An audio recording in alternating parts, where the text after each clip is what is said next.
ಎಲ್ಲರಿಗೂ ನಮಸ್ಕಾರ. ಇವತ್ತು ನಾವು ಭಾರತದ ತುಂಬಾನೇ ಪವಿತ್ರವಾದ ಜ್ಯೋತಿರ್ಲಿಂಗಗಳಲ್ಲಿ ಒಂದಾದ ಓಂಕಾರೇಶ್ವರದ ಬಗ್ಗೆ ಮಾತಾಡೋಣ. ಅದರ ಅದ್ಭುತ ಕಥೆಯನ್ನ ಕೇಳೋಣ. ಆದ್ರೆ ಅದಕ್ಕೂ ಮುಂಚೆ ಒಂದು ಯೋಚನೆ ಮಾಡಬೇಕಾದ ಪ್ರಶ್ನೆ.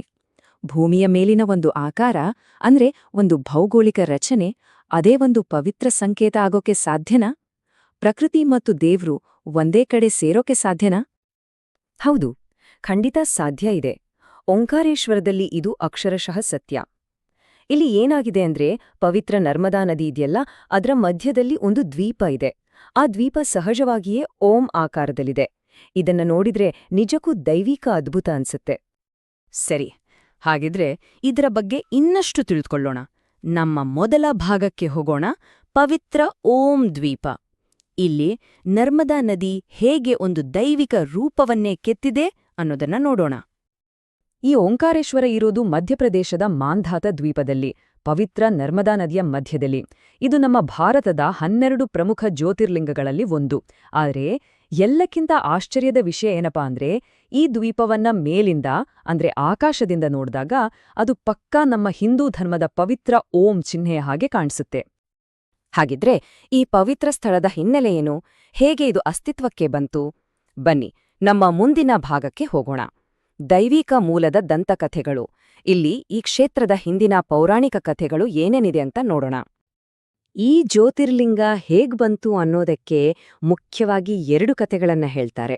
ಮೊದಲನೇ ಕಥೆ ಪ್ರಕಾರ ವಿಂಧ್ಯ ಪರ್ವತಕ್ಕೆ ತನ್ನ ಪಾಪಗಳನ್ನೆಲ್ಲ ಕಳ್ಕೊಳ್ಬೇಕಿತ್ತು. ಅದಕ್ಕಾಗಿ ಅದು ಶಿವನನ್ನ ಕುರಿತು ದೊಡ್ಡ ತಪಸ್ಸು ಮಾಡ್ತು. ಇದರಿಂದ ಖುಷಿಯಾದ ಶಿವ ಇಲ್ಲಿ ಜ್ಯೋತಿರ್ಲಿಂಗದ ರೂಪದಲ್ಲಿ ನೆಲೆಸಿದನಂತೆ. ಇನ್ನು 2ನೇ ಕಥೆ ಇಕ್ಷ್ವಾಕು ವಂಶದ ರಾಜ ಮಾಂಧಾತನಿಗೆ ಸಂಬಂಧಿಸಿತು. ಆತ ಇಲ್ಲಿ ಶಿವನಿಗಾಗಿ ತುಂಬಾನೇ ಕಠಿಣವಾದ ತಪಸ್ಸು ಮಾಡಿದ್ದ. ಅವನ ಭಕ್ತಿಗೆ ಮೆಚ್ಚಿದ ಶಿವ ಪ್ರತ್ಯಕ್ಷನಾದ. ಅದಕ್ಕಾಗಿಯೇ ಈ ದ್ವೀಪಕ್ಕೆ ಮಾಂಧಾತ ಅನ್ನೋ ಹೆಸರು ಬಂತು. ಸರಿ, ಈಗ ಈ ಕ್ಷೇತ್ರದ ಇನ್ನೊಂದು ತುಂಬಾನೇ ವಿಶೇಷವಾದ ವಿಷಯದ ಕಡೆ ಗಮನ ಹರಿಸೋಣ. ಇಲ್ಲಿ ಒಂದೇ ಲಿಂಗವನ್ನ 2 ಬೇರೆ ಬೇರೆ ರೂಪಗಳಲ್ಲಿ ಪೂಜೆ ಮಾಡಲಾಗತ್ತೆ.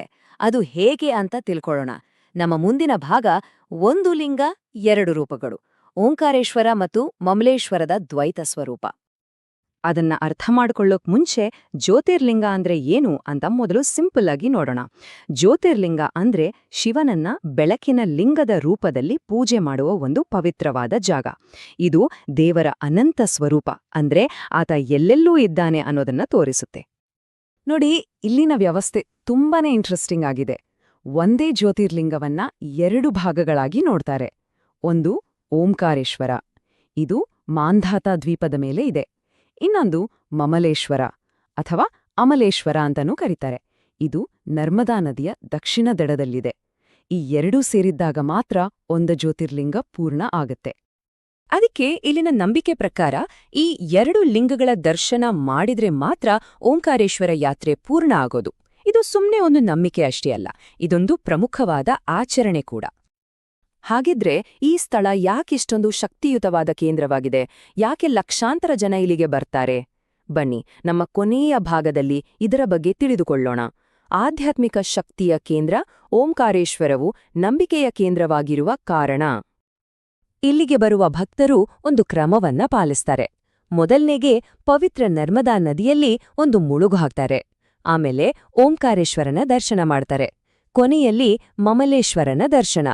ಈ ರೀತಿ ಮಾಡೋದ್ರಿಂದ ಹಿಂದಿನ ಜನ್ಮದ ಪಾಪಗಳೆಲ್ಲ ಕಳೆದೋಗುತ್ತೆ ಅನ್ನೋದು ಇಲ್ಲಿನ ನಂಬಿಕೆ.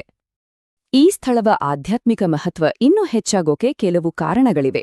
ನರ್ಮದಾ ನದಿ ಶಿವನ ಜಟೆಯಿಂದಲೇ ಹುಟ್ಟಿದ್ದು ಅನ್ನೋ ಮಾತಿದೆ.